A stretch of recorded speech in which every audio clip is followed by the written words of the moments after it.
뉴욕 증시는 특별한 상승 모멘텀이 없는 가운데 혼조세로 장을 마쳤습니다. 다우지수는 내리고 나스닥과 S&P 500은 상승했습니다. 유럽 증시는 내년 경제 회복에 대한 기대감이 높아지면서 상승 마감했습니다. 국제 유가는 미국 경제 회복 기대감이 높아진 데다 유럽과 미국 지역의 추위로 인한 난방유 수비가 늘면서 상승 마감했습니다. 서부 텍사스산 원유는 88달러 81센트를 기록했습니다. 제임스 블러드 세인트루이스 연방준비은행 총재는 내년 미국 경제 성장률이 당초 예상보다 높아질 것이라고 전망했습니다.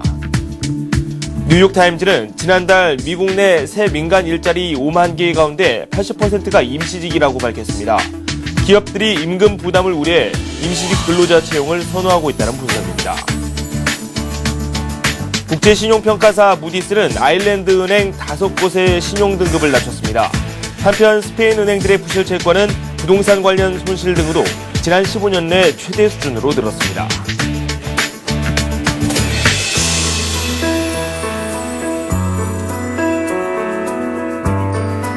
여러분 안녕하십니까. 굿모닝 센 증시의 김종승입니다. 어제 우리 증시는 출렁했는데요. 유럽과 미국 증시는 큰 움직임이 나오지 않았습니다. 대체적으로 이 강보합권 아니면 혼조세를 보이기는 그런 흐름이 이어졌습니다.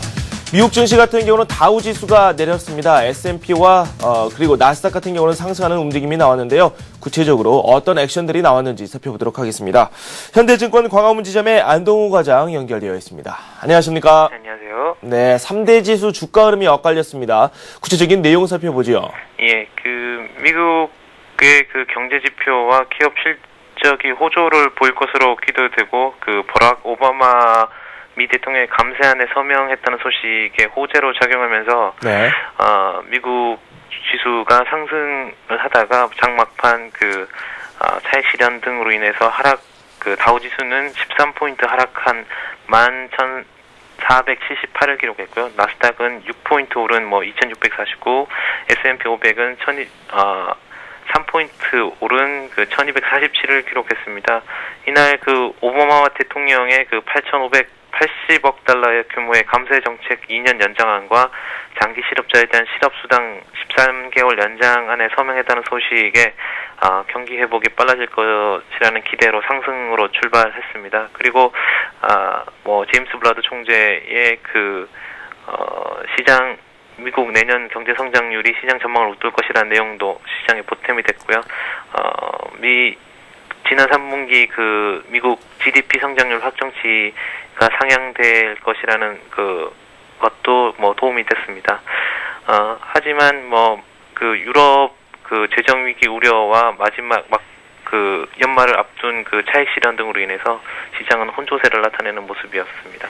네, 시장에 호재가 됐었던 이 내용 하나 살펴보도록 하겠습니다.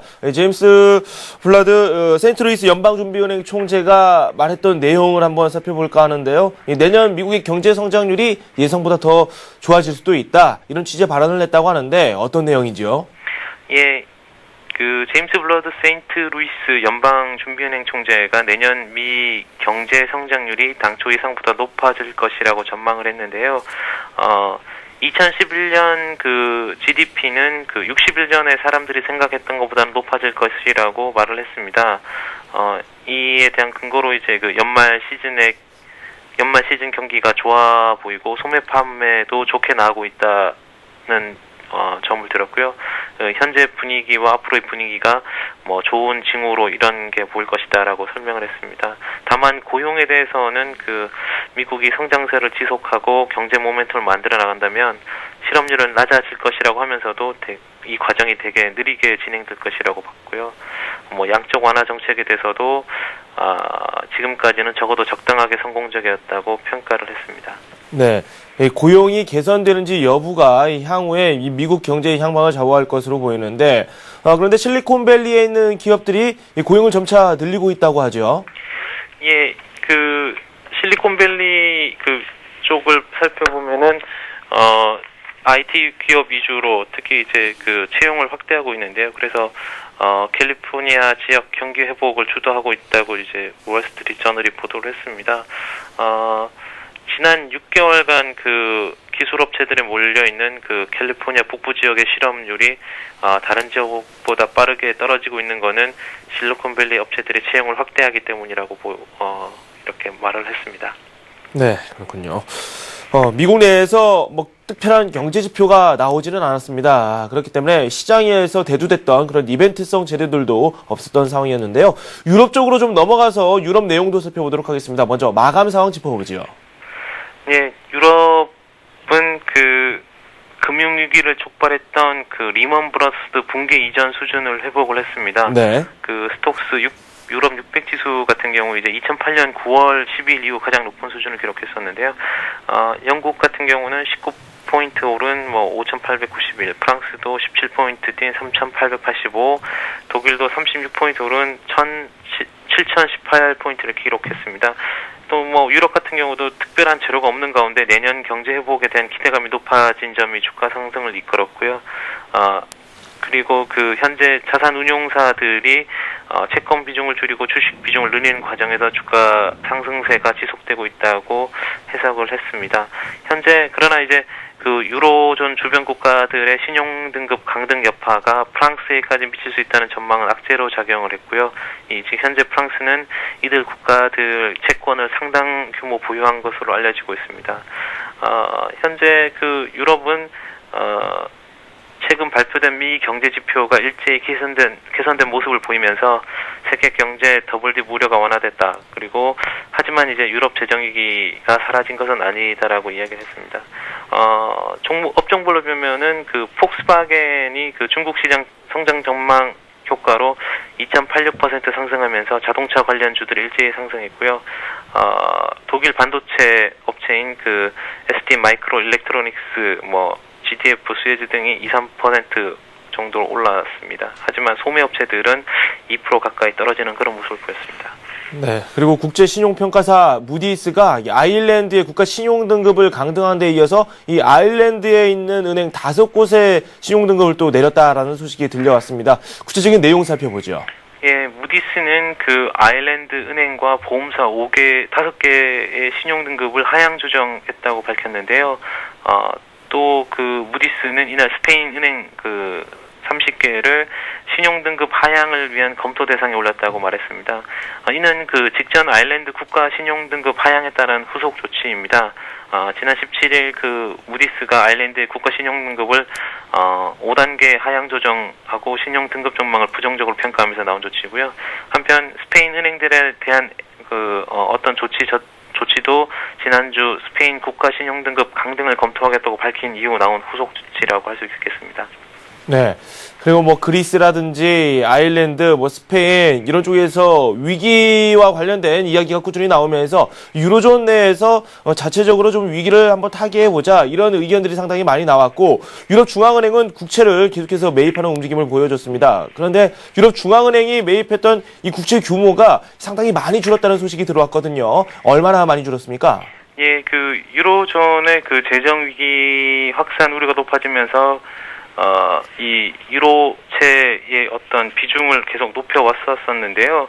그렇지만 그 유럽 중앙은행이 지난주 그 유럽 국채 매입 규모가 축소되었다고 약 2개월 만에 가장 적은 수준에 그쳤던 것으로 나타났습니다. 그 20일 그 유럽 중앙은행은 그 지난주 유럽 국가들의 국채 6억 300만 유로어치를 매입했다고 밝혔는데요. 이는 그 국채 매입 31주차 했던 전주에 26억 6,700만 유로에 비해서 큰 폭으로 줄어든 수준입니다. 그리고 29주차 그 앞주차에도 13억 4,800만 19억 6,500만 유로를 매입했었는데 이걸 줄였다는 부분이 시장에서도 그렇게 좋은 요인으로는 미치지 못하는 모습이었습니다. 그렇군요. 국제유가를 비롯해서 상품시장 소식도 한번 듣도록 하겠습니다. 국제유가 어떤 움직임이 나왔는지 설명을 좀 해주십시오. 네, 이날 그 유가는 유럽과 미국 등의 한파로 난방유 수요가 늘어날 것으로 전망되고 그 경기 회복 기대감이 커지면서 상승세를 보였습니다. 이날 그 유가는 79센트 오른 배럴당 88.81달러의 거래를 마쳤고요. 경기 회복 기대감이 되면서 상승세를 마쳤습니다. 달러 강세에도 불구하고 상승세로 마쳤습니다. 네, 올해가 얼마 남지 않았습니다. 내년도 경제에 대한 그런 밑그림을 그리는 작업이 한창 나오고 있는데요. 내년 우리 경제 그리고 또 세계 경제에서 악재성으로 분류가 될 수 있는 그런 변수들을 한번 찾아보는 것도 좋을 것 같아요. 어떤 것들이 있을까요? 예, 지난주 유럽연합 정상회담의 결과가 이제 부족하다, 뭐 이런 내용이 주가 될 수도 있습니다. 일단 시장이 요구하는 단기 대응책 마련이 미흡하다는 점을 하나 들 수도 있고요. 그리고 두 번째로 루비니 뉴욕대 교수가 스페인에 대해서 망하기에도 너무 크지만 구제금융을 제공하기도 너무 크다고 이렇게 정의를 했었는데, 일단 스페인 같은 경우 이제 2010년 세계 경제가 직면하게 될 남유럽 재정위기국인 그리스, 아일랜드, 포르투갈보다 경제 규모나 대외 채무 규모가 압도적으로 큽니다. 그래서 비유를 하자면 남유럽 작은 국가들 그리스의 구제금융 신청은 미국의 베어스타운스 도산에 해당된다면 스페인 구제금융 신청은 리만 브러드 사태가 될 가능성을 배제할 수 없다, 이런 식으로 비유를 하기도 합니다. 그래서 스페인 문제를 들 수 있고요. 하지만 이제 2011년 상반기 포르투갈에 이어서 스페인으로 이제 유로존 재정위기가 확산될 것으로 이렇게 수순을 밟고 있는 가운데 있습니다. 그래서 이 유럽연합 정상회담에서 단기적인 재정 및 금융위기 타겟책이 제시되지 않음에 따라서 2011년 초반에 스페인 국가신용 등급 하향 조정 및 이로 인한 유로존 재정위기 확산 위험은 상존하게 되었습니다. 그리고 이로 인해서 CDS 프리미엄이 재차 급등할 가능성이 높은 상태입니다. 하지만 이제 2011년 상반기 세계 경제는 이 미국과 중국의 어떤 경기 회복이라는 상방 요인과 유로존 재정 위기라는 하방 요인 간의 힘겨루기가 진행될 것으로 판단됩니다. 하지만 2011년 세계 경제가 유로존 재정 위기 상존에도 불구하고 완만한 경기 확장세를 지속할 것이라고 보고 있는데요. 그 이유로 첫 번째는 스페인 재정 위기는 노출된 그리고 부실 규모가 명확한 불안 요인입니다. 나머지 과거 서브프라임 같은 경우는 불확실성이 주 요인이었다고 보시면 되기 때문에 스페인 재정 위기는 서브프라임 사태와 달리 명확한 문제고요. 둘째, 그리고 그리스를 제외한 나머지 아일랜드나 포르투갈, 스페인 같은 경우는 정부 문제가 아닌 민간 부분의 문제이기 때문에 특히 금융기관의 대외 채무는 기본적으로 경기 흐름에 좌우돼서 내년에 미국이 주도하는 어떤 경기 회복세가 이어진다면 남유럽도 경제가 어떤 회복 수순을 밟지 않겠나 보는 부분이 있고요. 그다음에 유럽 단일 국가라는 장기 로드맵 측면에서 2010년대 현재 일부 유럽 국가의 재정 위기는 유럽연합 입장에서는 통일 유럽으로 가는데 일시적인 장애물에 불과하지 않겠나 싶습니다. 네, 스페인 위기 이게 내년도 우리가 집중을 해봐야 할 그럴 악재성 재료가 이렇게 말씀을 해주셨는데 그런 재료 이미 다 공개가 됐고 알려진 악재다라고 평가를 해주셨습니다. 그만큼 그에 대비한 여러 가지 대책들도 또 나오고 있는 상황이죠. 지금까지 현대증권 안동우 과장과 함께했습니다. 고맙습니다. 감사합니다.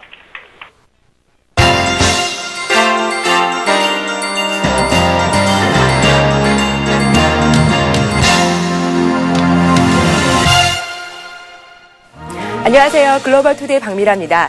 오늘도 보다 발빠르고 신선한 지구촌 소식들 전해드리겠습니다. 먼저 AP통신 주요 소식부터 시작합니다. 멕시코에서 80명의 사상자를 낸 송유관 폭발 화재 참사가 절도범들의 석유 도둑질이 원인이었던 것으로 조사됐습니다. 이 절도범들이 훔친 석유를 미국에까지 팔아넘겨 국제 문제로까지 확장되고 있습니다. 펠리페 칼데론 대통령 등 멕시코 정부 관계자들은 석유관 폭발 사고는 원유를 훔치려던 절도범들에 의해 발생했다고 밝혔습니다. 주와 연방경찰 등 사법당국은 사고 책임자를 찾아내 법의 심판을 받도록 하기 위해 어떤 일도 주저하지 않겠다며 조속한 범인 검거를 다짐했는데요. 이 사고는 멕시코 중부 푸에블라주 텍스멜루칸에 있는 국영 석유회사 페맥스의 석유관이 폭발하면서 28명이 숨지고 52명이 다치는 등 많은 인명피해를 낳았습니다. 화재 조사관들은 사고 송유관에 구멍이 뚫려 있는 것을 발견했으며 석유를 빼내기 위한 장비도 찾아냈습니다. 당국은 절도범들이 송유관에 구멍을 냈으나 높은 압력을 견디지 못해 기름이 외부로 누출되면서 1km가량 떨어진 도시 거리까지 흘러갔고 이후 화재와 함께 폭발 사고가 난 것으로 보고 있습니다. 페맥스에 따르면 연간 생산량의 10%가 석유 절도로 사라지고 있으며 일부 절도범들은 송유관에 구멍을 낸 뒤 임의로 파이프를 연결해 석유를 대량 탈취하고 있습니다. 절도범들은 훔친 석유를 미국에까지 팔아 넘기기도 했는데요. 미 법원은 9월 멕시코 석유 절도범들에게서 원유를 사들여 판매한 미 텍사스 정유업체 2곳 관계자들에게 보호 관찰을 선고한 바 있습니다. 내정 간섭을 이유로 유엔과 프랑스 평화유지군의 철수를 요구했던 코트디부아르 로랑 그바그보 대통령이 유럽연합의 제재를 받게 됐습니다. EU 집행위원회는 코트디부아르 사태와 관련 제재 대상자로 19명을 출연했으며 금년간 이사회 승인을 거쳐 우선 비자 발급 중단 조처를 하고 순차적으로 자산 동결 조치를 취할 것이라고 밝혔습니다. 이사회 논의 과정에서 제재 대상 명단이 변경된 가능성은 없는 것으로 관측되는 가운데 집행위는 그바그보 대통령 내외가 명단에 포함돼 있다고 확인했습니다. 이유는 지난 정례 외무장관 회의에서 대통령 선거 결과에 불복, 정정 불안을 야기하는 그바그보 코트디부아르 대통령과 측근 인사들에게 제재를 단행하기로 한 바 있는데요. 또 그 이후 열린 정상회의에서도 이를 재확인했으며 이에 따라 캐설린 애슈턴 EU 외교안보정책 고위 대표가 구체적인 제재 대상자와 방법을 마련했으며 금년간 이사회에 보고할 예정입니다. 벨라루스 대선에서 알렉산드로 루카센코 현 대통령이 80%에 육박하는 투표율로 4선에 성공했습니다. 하지만 부정선거 의혹이 끊이지 않아 야당 지지자들의 대규모 시위로 인해 혼란이 빚어지고 있습니다.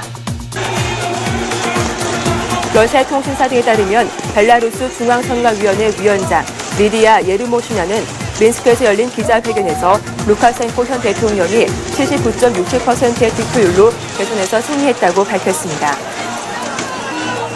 이번 대선에는 루카센코 현 대통령을 포함해 모두 10명의 후보가 출마했으나 야당 후보 가운데 최대 득표를 한 안드레이 사니코프는 2.56%, 또 다른 야당 후보인 블라디미르 네클라예프는 1.77%를 얻는 데 그쳤습니다.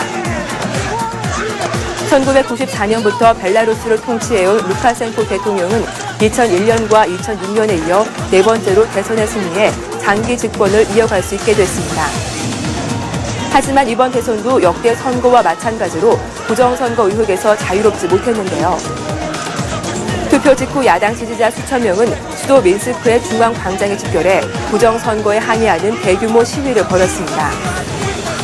한편 예소련 국가들의 모임인 러시아 국가두마 CIS 문제위원회 제1부위원장은 벨라루스 대선이 심각한 선거법 위반 없이 치러졌다고 밝혔는데요. 그는 투표 과정에서 일부 위반 행위가 있었을 가능성을 배제할 수 없지만 선거 자체 무효를 주장할 만한 수준의 치명적인 위반은 없었다고 주장했습니다. 12월의 호주는 일반적으로 더운 날씨가 이어지는데요. 하지만 이례적으로 눈이 내려 화이트 크리스마스에 대한 기대가 커지고 있습니다. 호주 동부 해안의 뉴사우스 웨일스주와 빅토리아주 일부 지역에 눈이 내리면서 이 지역 스키 리조트에 최고 10cm의 눈이 쌓였습니다. 뉴사우스 웨일스주 샬레패스에 위치한 코즈스코 샬레 호텔의 총 지배인 미셸 로비어스 씨는 온 세상이 하얗다며 보통 야생화 개화 절정기인 12월 초에 이렇게 많은 눈이 내린 것은 이례적이라고 말했습니다. 그는 5일간 추위가 지속돼 화이트 크리스마스가 됐으면 좋겠다고 덧붙였는데요. 빅토리아주의 호솜산에도 전날 10cm의 눈이 쌓였고 블러산에는 최고 5cm의 눈이 내렸습니다. 시드니에도 추위가 닥쳐 오전 기온이 섭씨 13도로 내려갔고 서부 지역에서는 기온이 9.8도까지 떨어졌는데요. 반면 호주 서부 해안 지역에서는 50년 만에 최악의 홍수로 카나번시가 고립되기도 했습니다. 기상 전문가들은 남빈양의 차가운 바람이 북상하면서 12월 초 호주 동부 지역에서 이렇게 추운 날씨가 나타나고 눈이 내리는 것은 그렇게 이례적인 현상이 아니라고 말했습니다. 유럽 전역이 폭설과 한파로 혼란을 겪는 가운데 벨기에에서도 기상 관측사상 강설 신기록이 작성됐습니다. 이로 인해서 사상자가 발생하고 교통이 마비되는 등 많은 피해가 확산되고 있습니다. 벨기에 현지 언론은 지난달 이후 강설 일수가 19일에 달해 11월과 12월 강설 일수로는 기상 관측 사상 신기록이 세워졌다고 보도했는데요. 이달 말까지 눈이 더 내릴 것으로 예보돼 강설 기록은 계속 경신될 것으로 전망됩니다. 인근의 다른 나라들과 마찬가지로 벨기에에서도 20cm 이상의 눈이 쌓일 정도로 폭설이 내리며 항공, 육상 교통에 차질이 빚어지고 있으며 인명 피해도 잇따르고 있다고 벨기에 현지 언론이 전했습니다. 특히 산악지대가 많은 남부 왈로니아 지역에서 눈 피해가 속출하는 가운데 눈에 눌려 무너진 헛간 지붕에 깔려 한 남성이 숨지는 등 지금까지 5명이 사망한 것으로 집계됐다고 보도했는데요. 한편 브뤼셀 국제공항은 항공기 해빙제 재고가 부족한 탓에 하루 동안 항공기 이륙을 전면 금지한다고 밝혀 가뜩이나 혼란스러운 유럽 하늘길에 큰 영향을 미칠 것으로 우려됩니다. 브뤼셀 공항은 해빙제가 추가 입고되는 상황을 봐야 한다며 이륙 재개 시점을 구체적으로 적시하지 않아 성탄 휴가를 맞은 항공 여객의 불편이 가중될 전망입니다. 베네수엘라와 미국이 베네수엘라 주재 미국 대사 임명 놓고 첨예하게 대립하고 있습니다. 양측이 조금도 물러설 수 없다는 입장을 취하고 있어서 난항이 예상되는데요. AP통신 따르면 베네수엘라는 미국이 패트렉 더디 전 베네수엘라 대사 후임으로 레리 팔머 전 온두라스 대사를 임명하자 그가 상원 인준 절차에서 언급한 발언들을 문제 삼아 팔머의 내정에 반대한다는 입장을 거듭 표명해왔는데요. 팔머는 올해 초 리처드 루거 상원 의원의 질의에 대한 서면 답변에서 쿠바가 베네수엘라 군부 내에서 영향력을 키우고 있으며 우고 차베스 정부 실세들이 콜롬비아 반군의 무장과 마약 밀매를 돕고 있다고 우려를 나타냈습니다. 또 베네수엘라 군의 사기가 났다며 향후 부임국에 대한 비난을 쏟아냈는데요. 베네수엘라는 이 같은 팔머의 발언에 단단히 화가 난 상태입니다. 팔머가 베네수엘라에 무례를 범하고 있다는 건데요. 베네수엘라는 팔머의 지명 철회 요구를 넘어 그가 베네수엘라에 부임할 경우 물리적 조치를 취하겠다며 엄포를 놓고 있습니다. 하지만 미국은 팔머 지명을 그대로 밀고 나가겠다는 입장인데요. 미 국무부 중남미 담당 차관보는 기자회견에서 팔머는 베네수엘라 대사직에 가장 적합한 인물로 상원이 인준 과정을 마무리하면 팔머는 카르카스로 갈 것이라고 밝혔습니다. 덧붙여 그는 팔머의 부임과 함께 양국은 보다 원활한 대화를 전개시키기 위한 노력을 보게 될 것이라고 전했습니다. 인도네시아에서는 마약과 관련해서 하루 41명꼴로 사망자가 속출하고 있는데요. 인도네시아 세관이 뱃속에 마약을 숨겨 밀반입 하려던 태국 여성을 밝혀 또다시 인도네시아 마약 문제가 수면 위로 떠올랐습니다. 보도에 따르면 최근 20대 태국 여성이 각성제인 엑스터시를 90개 비닐봉지에 포장한 뒤 삼켜 뱃속에 넣은 채 방콕에서 발리로 입국하려다 덜미를 잡혔습니다. 발리 세관원은 이 여성이 세관 심사대에서 안절부절 못하는 등 거동이 예사롭지 않아 미심쩍게 여겨 몸수색을 한 결과 복부가 딱딱한 것을 의심해 병원으로 옮겨 마약임을 확인했는데요. 이 여성이 반입하려던 엑스터시 402g은 5만 달러 상당으로 배설을 통해 이를 모두 확인하는 데 3일이 걸렸습니다. 방콕에서 댄서로 일하는 이 여성은 한 이스라엘 남성이 발리로 마약을 전달하는 대가로 656달러를 지불하겠다고 해 이런 일을 저질렀다고 진술했는데요. 인도네시아는 마약과의 전쟁을 선포하고 마약 사범을 엄중하게 다스리고 있어 혐의가 입증되면 이 여성은 종신형 또는 사형으로 처벌을 받을 수 있습니다. 이집트 국가안보국은 이스라엘을 위해 간섭 활동을 한 자국인 사업가 1명을 기소하고 이스라엘인 2명을 인터폴에 수배했다고 밝혔습니다. 이 사건으로 인해 반이스라엘 정서가 팽배할 수 있는 이집트 사회에 많은 반감이 예상되는데요. 국가안보국의 히삼 바다위 검사는 기자회견에서 수출입 회사를 경영하는 사업가 타레크 압델라 제크는 이집트에 관한 정보를 이스라엘 정보기관인 모사드에 제공하는 대가로 3만 7천 달러를 받은 혐의가 있다고 주장했습니다. 압델라 제크는 또 이집트뿐 아니라 시리아와 레바논에서 활동할 현재 스파이를 모집하려 한 혐의도 받고 있는데요.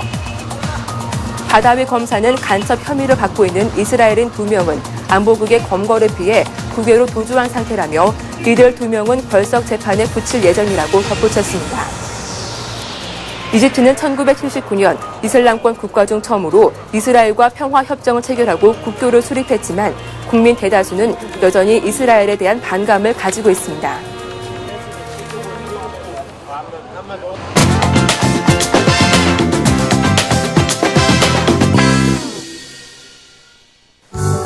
거대한 펭귄 무리가 모여있는 섬이 있습니다. 그야말로 펭귄들의 천국이 아닐까 싶은데요.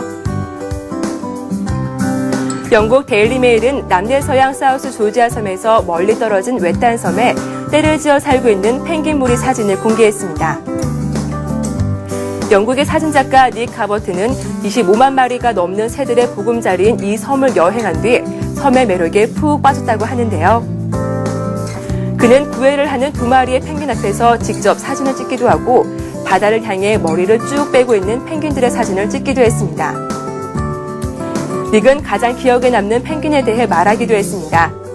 호기심이 많은 한 펭귄은 자신에게 접근해 광각 렌즈에 비친 자신의 모습을 보기도 했다고 말했는데요. 펭귄 무리들이 너무나 강렬하고 아름다웠다며 자신을 둘러싼 펭귄의 무리에 압도당하기도 했다고 말했습니다. 이 펭귄들은 이른 봄부터 초겨울인 11월까지 수개월 동안 바다 표범과 함께 이 해변에 머무는 것으로 알려졌습니다. 미국에서 열린 무술 대회에서 중국 소림사의 한 승려가 미국 해병대 출신의 한 선수에게 2라운드 만에 KO패를 당하는 동영상이 공개돼 화제가 되고 있습니다. 이 동영상은 미국 라스베이거스에서 열린 무림풍 대회에서 열린 무술 승려 이룬과 해병대 출신 에드리안 그로디와의 경기를 담고 있습니다. 복싱이 주무기인 그로디는 경기 초반 이룽의 발차기에 2번이나 넘어졌지만 스피드를 앞세운 공격으로 반격했는데요. 결국 이룽은 2라운드 44초 만에 그로디의 레프트 훅을 맞고 KO패를 당했습니다. 이룽은 지난 7월 태국에서 열린 무술 대회에서 우승을 차지하는 등 각종 무술 대회에서 17연승을 기록해 중국인들의 관심을 받고 있었는데요. 이날 대회에서 미국 해병대 출신 선수에게 KO패를 당하자 중국 네티즌들의 질타를 받고 있습니다. 화장실에도 명품이 있습니다. 세계 최고의 풍경을 자랑하는 화장실이 바로 그 명품 화장실이 아닐까 싶은데요. 눈이 부시게 푸른 남극 바다를 외롭게 흐르는 유빙 한 조각이 보이고 그 너머로는 하늘 높이 솟은 남극의 거대한 산을 조망할 수 있는 남극 야외 화장실에서 볼일을 보는 기분은 어떤 느낌일까요? 또 아프리카 초원의 웅덩이에서 목욕을 하는 코끼리 무리를 지척에 두고 배설하는 느낌은 시원할까요? 아님 아찔할까요? 33살의 루크 바클레이는 전 세계의 희한한 화장실을 찾아다니고 발굴하는 화장실 전문가입니다. 그가 최근 내놓은 저서 세상 최고의 화장실에는 남극 아프리카 초원 등에 위치한 야외 화장실이 소개되었는데요. 코끼리 등 야생동물이 뛰노는 초원 및 남극의 바람을 온몸으로 느낄 수 있는 명품 화장실이 바로 루크의 책에 실려 있습니다. 화장실 전문가가 추천한 자연과 함께 호흡하며 배설을 할 수 있는 최고의 화장실. 이 책을 통해 함께 살펴보시면 좋겠네요. 만화 영화 톰과 제리 나오는 장면처럼 쥐를 쫓던 고양이가 크리스마스 틀에 걸려 오도 가도 못하는 신세가 됐습니다. 14개월 된 범블이라는 고양이가 먹이를 노리고 나무까지 뛰어올랐지만 만화 영화처럼 쥐가 너무 빨리 추격에서 벗어나자 고양이가 당황해하는 사진이 인터넷에 공개됐습니다. 영리한 쥐는 고양이를 피해 나무 꼭대기까지 올라갔으며 범블은 크리스마스 트리의 절반까지 쫓아갔지만 결국 이 쥐를 잡는 데 실패했는데요. 이 재미있는 장면은 고양이 범블의 소유자인 캐롤라인과 스탠이 그들의 집에서 직접 찍은 겁니다. 고양이 주인인 스탠은 범블은 장난기가 많은 고양이로 쥐를 쫓다가 놓친 것이라며 쥐는 나무로 올라가는데 아무런 문제가 없지만 범블에게는 분명히 어려운 일이라고 말했습니다. 이어 비록 나무가 엉망이 됐지만 영화 톰과 제리의 한 장면처럼 느껴져 모두들 사진을 보고 재밌게 웃었다고 전했습니다. 최근 위성 사진에 대한 논란이 끊이지 않고 있는데요. 우연히 찍힌 거대 바다 생명체 정체성 놓고 논란이 뜨겁게 일고 있습니다. 영국 언론 보도에 따르면 논란에 휩싸인 생명체는 리버풀 머지사이드에 위치한 선착장 인근 구글 위성 사진에서 발견됐습니다. 선착장 보트 옆으로 물고기로 추정되는 바다 생명체가 보이는데 이 물고기는 뾰족한 주둥이에 굴곡이 있고 지느러미가 달린 몸통을 가졌습니다. 이 생명체는 보트보다 큰 몸집으로 정체를 알 수 없는 괴 생명체인지 큰 상어의 한 종류인지 또는 제트스키 등으로 사람이 만든 흔적인지 의견이 분분한 상태입니다. 영국에서는 지난 7월에도 데본주에 있는 페잉턴 해변에서 바다에 부유하는 괴 생명체를 한 관광객이 우연히 포착한 바 있는데요. 영국은 1500년 전부터 스코틀랜드의 내시호에 사는 것으로 알려진 바다 괴물 내시에 대한 전설로도 유명합니다. 120억 원짜리 세계 최고가 크리스마스 트리가 공개됐습니다. 하지만 국제적인 여론은 호의적이지 않는데요. 지난주 아부다비의 에미레이츠 팰리스 호텔에 등장한 크리스마스 트리는 온갖 보석들로 장식됐습니다. 다이아몬드, 진주, 에메랄드, 사파이어 등 값비싼 보석 181개로 뒤덮여 있으며 이 트리의 제작 비용은 1,100만 달러에 달하는데요. 호텔 측은 기네스 세계 등재를 신청한 상태로 세계 최고가 크리스마스 트리로 인정받고 싶은 속내를 내비쳤습니다. 그러나 국제적인 여론은 호의적이지 않았는데요. 세계 여러 나라 뉴스 사이트에 올라온 독자 반응도 트위터 등에 실린 글들도 비판적이었습니다. 큰 돈을 거치장에 쓰는 것은 성탄절 의미에 반하는 것이며 그런 돈은 오히려 더 좋은 일에 쓰일 수 있지 않겠느냐는 반응이 더 많았습니다. 한편 에미레이츠 팰리스 호텔 측은 크리스마스 트리와 관련해 공식 유감을 표했습니다. 트리를 장식하는 전통을 과도하게 따르려 했던 시도가 잘못됐음을 인정한 셈입니다. 오늘 글로벌 투데이에서 준비한 소식은 여기까지입니다. 보다 생동감 넘치는 소식으로 내일 다시 인사드리겠습니다. 고맙습니다.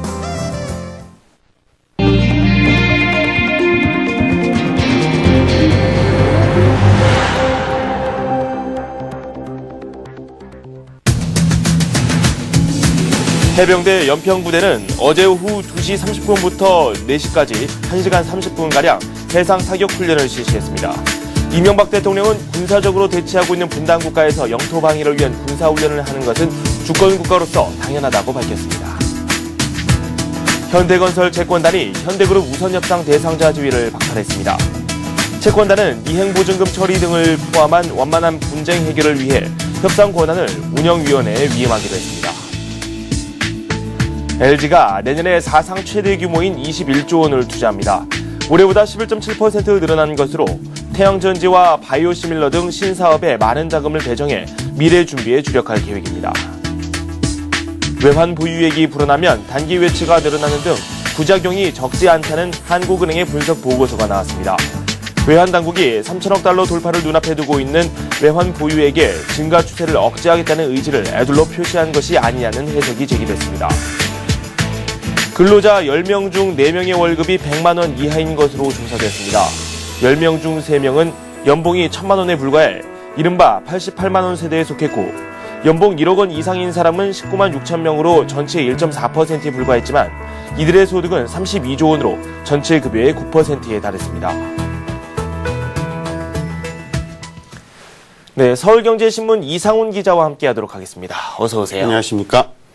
많은 분들이 어제 걱정을 많이 하셨을 것 같습니다. 이 연평부대 해상 사격 훈련이 진행이 됐는데 뉴스 보도 쪽으로도 관심을 기울이셨던 분들이 상당히 많았을 것 같은데 네, 그렇습니다. 무사히 종료가 됐죠. 예. 네. 어제 정확히 이제 오후 2시 30분부터 4시 4분까지 총 1시간 34분 동안 진행됐습니다. 이 서해해병대 연평부대가 어제 해상 사격 훈련을 실시를 했지요. 준비되어 지도문 보시면서 살펴드리겠는데요. 이 연평도 서남방 우리 측 해상에 설정된 해상 사격 훈련 구역에서 이루어졌습니다. 이 가로 40km, 세로 20km 구역에 이 포를 발사하는 방식으로 진행이 됐는데요. 네. 이 북한의 이 해역인이 옹진반도 바로 옆에서 이제 진행됐기 때문에 그만큼 더 이제 긴장감이 컸는데 일단 어제만 놓고 보면은 일단 무사히 지나갔다고 말씀을 드릴 수 있겠습니다. 우리로서는 이 북한의 이 추가적인 도발 위협과 또 중국과 러시아의 반대에도 불구하고 이 훈련을 실시했기 때문에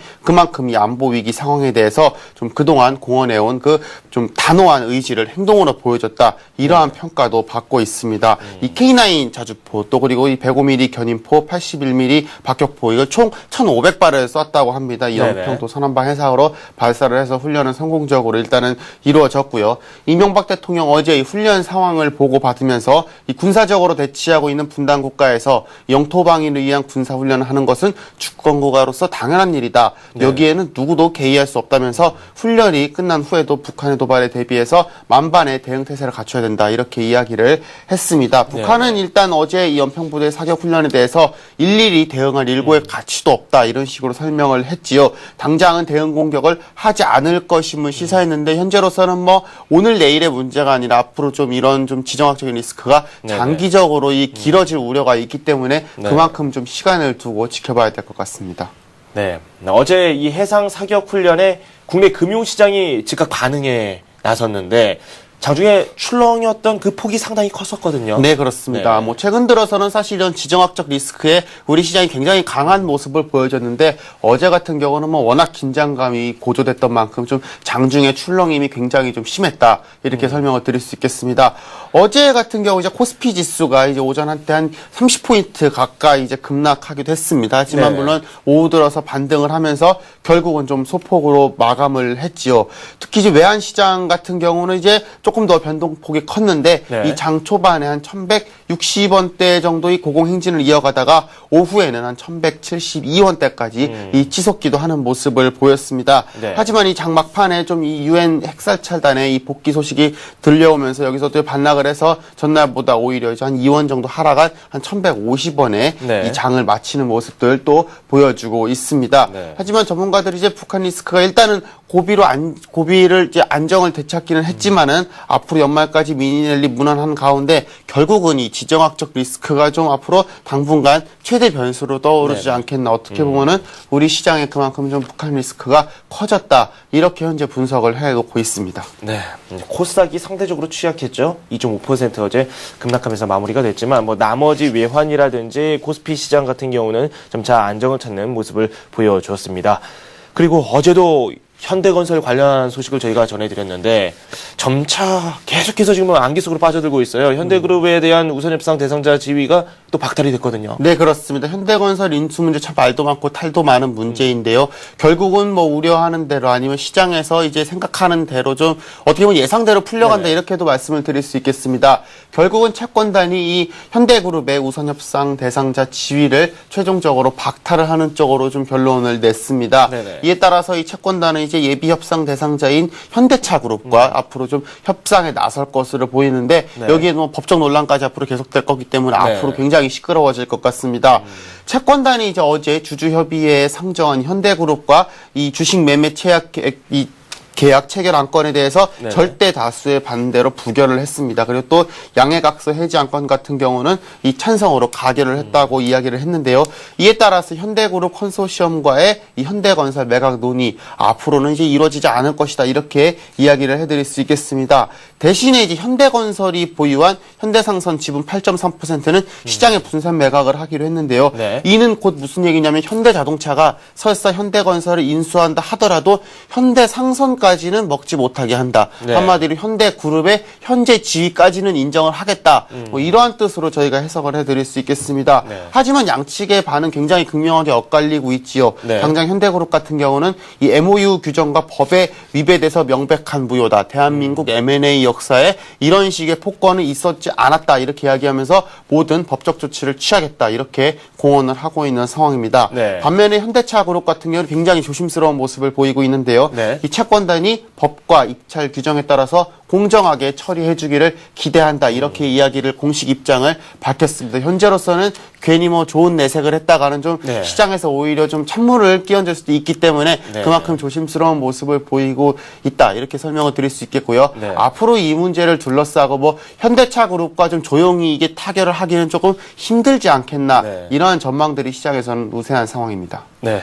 이 법정으로 이번 이슈가 또 비화되는 것은 시간 문제다. 뭐 이렇게 말씀드릴 수 있겠습니다. 그래서 LG그룹 내년에 21조 원 가량을 투자를 한다고 하는데 이 새로운 먹거리를 찾아서 또 다른 다양한 사업들을 추진한다고 하죠. 네, 그렇습니다. 이 LG그룹이 내년에 사상 최대 규모인 총 21조 원 규모의 이 투자를 단행하기로 했다는 소식입니다. 이 준비해놓은 표를 보시면서 설명을 드리겠는데요. 올해 투자 금액인 18조 8천억 원보다는 11.7% 늘어난 규모입니다. LG그룹 네네. 창립 이래 연간 투자액이 20조 원을 넘어서는 것은 사상 처음인데요. 지난 2009년만 하더라도 물론 당시에는 이제 글로벌 금융위기 상황이긴 했습니다만은 한 전체 총 투자 금액이 한 11조 7천억 원 정도 됐습니다. 네네. 여기에 비해서 2011년 같은 경우는 21조, 어떻게 보면 사실상 지금 2년 만에 이 투자 규모를 2배로 늘린 굉장히 이 대규모의 투자라 이렇게 설명을 네. 드릴 수 있겠는데요. 이제 내년 같은 경우 LG그룹은 이 시설 부분에서는 총 16조 3천억 원을 투자를 하고요. 네. 특히 또 이제 연구개발 R&D 부분에서 이제 4조 7천억 원 굉장히 많은 규모를 투자할 방침으로 현재 네. 알려져 있습니다. 네. 이 사업 부분별로 살펴보면은요, 전자 부분에 14조 2천억 원, 또 화학 부분에 총 3조 6천억 원을 각각 투자를 하기로 했습니다. 조금 이제 계열사별로 구체적으로 살펴드리면은요, 특히 네. 이제 LG 디스플레이 같은 경우가 이제 최근 들어서 이 TV나 뭐 스마트폰 또 이제 태블릿 PC 수요가 계속적으로 늘어나고 있지 않습니까? 네네. 여기에 대비를 해서 이제 LCD 생산 라인을 뭐 소형 LCD 생산 라인부터 이 대형 라인까지 확대를 하기로 했습니다. 여기에 LG전자 같은 경우는 이 태양전지 분야에서 내년 상반기까지 총 3개의 생산 라인을 추가할 계획으로 현재 알려져 있고요. 네. 화학 분야가 좀 주목이 됩니다. LG화학이 이 전기 자동차용 배터리 생산 라인을 확대하기로 했다라는 소식입니다. 앞으로 이쪽 2차 전지 분야가 굉장히 각광을 받고 있고 그만큼 또 수요가 굉장히 폭발적으로 늘어날 거기 때문에 네. 거기에 대비해서 LG 쪽이 이 선점적으로 좀 이게 투자를 한다 이렇게 말씀을 드릴 수 있겠습니다. 네. LG그룹의 한 관계자는요, 이 과감한 적기 투자를 통해서 시장을 선점하기 위해서 사상 최대 규모의 투자를 내년에 단행을 하기로 했다면서 네. 좀 R&D 투자가 4조 원을 넘어서는 것은 아마 이번이 처음일 것이다. 그렇기 때문에 LG그룹의 뭐랄까요, 이 투자에 대한 의지를 읽을 수 있다. 이런 식으로 저희가 해석을 해드릴 수 있겠습니다. 네, 뭐 LG전자 같은 경우는 올해 스마트폰 시장에서 크게 다른 경쟁 기업에 비해서 뒤처지는 모습을 많이 보였기 때문에 네. 여기서 또 위기의식을 많이 느꼈던 것 같습니다. LG그룹 소식 저희가 정리를 해봤고요. 그리고 한국은행 외환 보유액이 늘어나면은 부작용이 만만치 않다.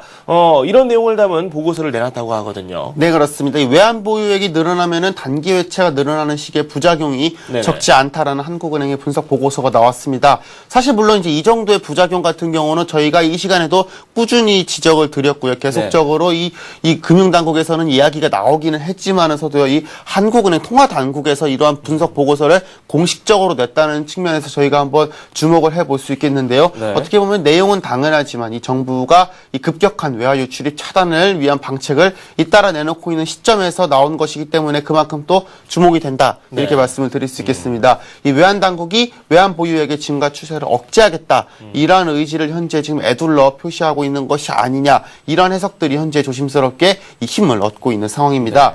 이 한국은행의 보고서를 따르면은요, 외환 보유액이 증가하면은 단기 외채 증가율도 확대되는 것으로 나타났는데 이렇게 될 경우 이 외국 자본 유입 규모의 건전성이 악화되고 네. 어떻게 보면은 우리 경제 전체에도 좀 좋지 않은 영향을 미칠 것이다라는 것이 바로 이제 한국은행의 분석 내용입니다. 네네. 좀 표를 보시면서 설명을 드리겠는데요. 이 최근 들어서 외환 보유액이 굉장히 크게 늘어나는 모습들 보이고 있지 않습니까? 우리나라 네. 외환 보유액 같은 경우는 뭐 특히 이제 2001년 같은 경우 이 3,100억 원 수준에서 지금 계속적으로 꾸준히 늘어나고 있는 이 단기 외채에서 총 외채 비율이 꾸준히 증가하는 비율을 보이고 있고요. 특히 단기 외채 같은 경우는 물론 2007년 같은 경우는 살짝 줄어들긴 했지만은 계속적으로 2000년대 네네. 들어서 꾸준히 증가하는 모습들 저희가 표를 통해서 알 수 있습니다. 특히 이제 우리나라 외환 보유액 같은 경우는 지난달 말 기준으로 현재 2,900억 원 수준에 육박을 하고 있습니다. 어떻게 네. 보면은 3,000억 원 돌파를 좀 목전에 두고 있다. 이렇게 설명을 드릴 수 있겠는데요. 네. 이 달러 약세가 진행되는 이 유로화나 엔화 평가 자산이 늘어나면서 증가세가 계속되고 있는 모습입니다. 네. 하지만 이러한 좀 외환 이 자산의 증가세를 좀 어느 정도 일정 정도 막아야 된다. 이러한 목소리가 불거지고 있는 만큼 네. 앞으로 이 통화당국의 움직임에도 저희가 좀 촉각을 곤두세워야 될 것 같습니다. 네. 그리고 저희가 여러 가지 언론 매체 보도를 통해서 어떤 직장, 이 모 직장은 연봉이 몇 천만 원이다. 그리고 또 시내 직장이 있는데 뭐 1억 원이 넘는다. 이런 이야기를 상당히 많이 전해드린 바가 있는데 네. 어떻게 보면 정말 현실적인 그런 내용이 또 나왔습니다. 근로자 10명 중 4명이 한 달에 100만 원을 채 못 버는 것으로 또 조사가 됐어요. 네, 그렇습니다. 참 이 모습을 보면 저희가 뭐 이렇게 좀 많이 받아서 이게 뿌듯해야 될지 아니면 좀 네. 한숨을 쉬어야 될지 모르는 내용인데요. 우리나라 근로소득자 10명 중 4명의 월급이 100만 원 이하인 것으로 나타났습니다. 특히 10명 중 3명은 연봉이 1000만 원에 불과해서 이른바 88만 원 세대가 현실로 다가왔다. 이렇게 저희가 이야기를 해드릴 수 있겠고요. 네. 이 국세청이 어제 내놓은 이 국세 통계에 따르면은 연봉 1200만 원 이하, 즉 월급을 100만 원도 못 버는 사람이 전체 근로자의 37.8%, 또 3천만 원 이하를 버는 사람들도 31.5%나 되는 것으로 조사가 됐습니다. 반면에 연봉이 1억 원 이상인 사람들 약 19만 6천 명에 달했는데요. 숫자는 적지만 이들이 벌어들이는 소득은 총 32조 원으로 전체 근로소득급여의 9%에 달하는 모습들 저희가 볼 수 있습니다. 네. 이를 바탕으로 보면은요, 전체 근로자, 우리나라 근로자가 한 1,400만 명 정도 됩니다. 네. 이 중에서 40%인 570만 명이 세금을 완전히 공제받는 저소득 근로자인 셈입니다. 한마디로 네. 소득세를 한 푼도 내지 않는다, 이렇게 설명을 드릴 수 있겠는데요. 뭐 여러 측면에서 분석이 가능합니다. 우선 네. 우리나라 세 부담이 선진국에 비해서 그만큼 작다라는 해석을 할 수가 있겠고요. 반면에 이 최근에 논란이 되고 있는 소득세 감면, 결국은 부자들의 세금만 깎아준다. 네. 이러한 이야기도 저희가 한번 조심스럽게 이야기를 해볼 수 있겠고요. 네. 또 하나는 이 소득세 비중이 워낙 작기 때문에 우리나라 같은 경우는 이 간접세인 부가가치세 비중이 30% 이상이나 되는 걸로 이번에 조사가 됐습니다. 네. 이 말인즉슨 간접세 같은 경우는 뭐 많이 버는 사람이나 조금 버는 사람이나 이제 물건을 살 때는 똑같이 세금을 내야 되기 때문에 네. 상대적으로 이 가난한 세금의 이 세 부담이 그만큼 커지고 있다라는 해석이 좀 가능한 해석이다, 이렇게 말씀을 드릴 수 있겠습니다. 네, 알겠습니다. 지금까지 서울경제신문 이상훈 기자와 함께했습니다. 두 말씀 고맙습니다. 고맙습니다. 네, 어제 출렁였던 우리 증시 그래도 많이 하락하지 않았다는 평가입니다. 2020선을 지지받았고 이 반대로 코스닥 쪽이 좀 부진한 모습을 보였습니다. 코스피, 코스닥 각각 어떻게 대응하면 좋을지 저희가 출발 센 증시에서 집중 조명해 보도록 하겠습니다. 저는 출발 센 증시에서 다시 찾아뵙겠습니다.